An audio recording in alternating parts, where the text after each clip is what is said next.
Oxytocin ఈ పేరు మనకి కొత్త కావచ్చు, కానీ వైద్యులకు కాదు.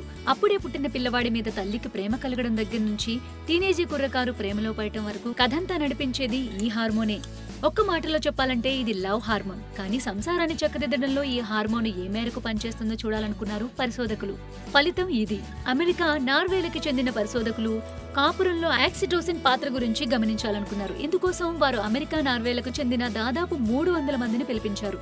వీరందరినీ కూడా ఒక్కసారి మీ భాగస్వామి గురించి, వారితో మీకున్న అనుబంధం గురించి తలుచుకోండి అని వారికి సూచించారు.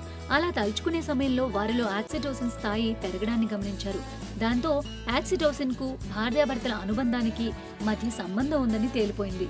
మనిషి అన్నాక నానా రకాల హార్మోన్లు పనిచేస్తుంటాయి. ఒక్కో సందర్భాన్ని బట్టి ఒక్కో హార్మోన్ పనిచేయడంలో ఆశ్చర్యమేముంది అన్న అభిప్రాయం కలగొచ్చు. కానీ ఆక్సిటోసిన్ కి సంబంధించి నిజంగానే ఆశ్చర్యం కలిగించే అంశం ఒకటి ఉంది. మందం సరిగా లేనప్పుడు ఈ ఆక్సిటోసిన్ మరింత ఎక్కువగా ఉత్పత్తి అవుతున్నట్లు గ్రహించారు.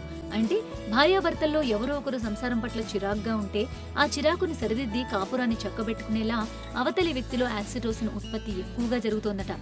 దాంతో అవతలి వ్యక్తి అభిప్రాయాలను మరింతగా గౌరవించేందుకు, వారితో మరింత జాగ్రత్తగా మెలిగేందుకు ఆక్సిటోసిన్ ఉపయోగపడుతుంది.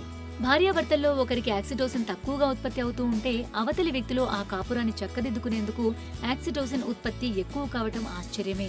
బహుశా ఈ కారణంగానే మొగుడు పెళ్లల మధ్య చిచ్చు రేగినప్పుడు ఇద్దరిలో ఎవరో ఒకరు ఆహాన్ని పక్కన పెట్టి సామరస్యానికి ప్రయత్నిస్తుంటారు.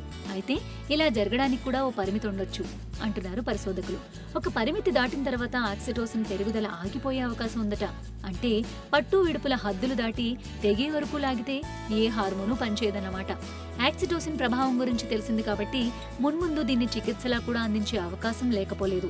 నాకు ప్రపంచంలో ఎవరిని చూసినా చిరాగ్గా ఉంటుంది, నా సొంత తమ్ముడినే చంపాలనుంది, మా ఆవిడ ఎంత మంచిదైనా కూడా ఆమెతో కాపురం చేయబుద్ధి కావడం లేదు అంటూ వచ్చే రోగులకి ఆక్సిటోసిన్ మందులిస్తే మనసంతా ప్రేమతో నిండిపోతుందేమో.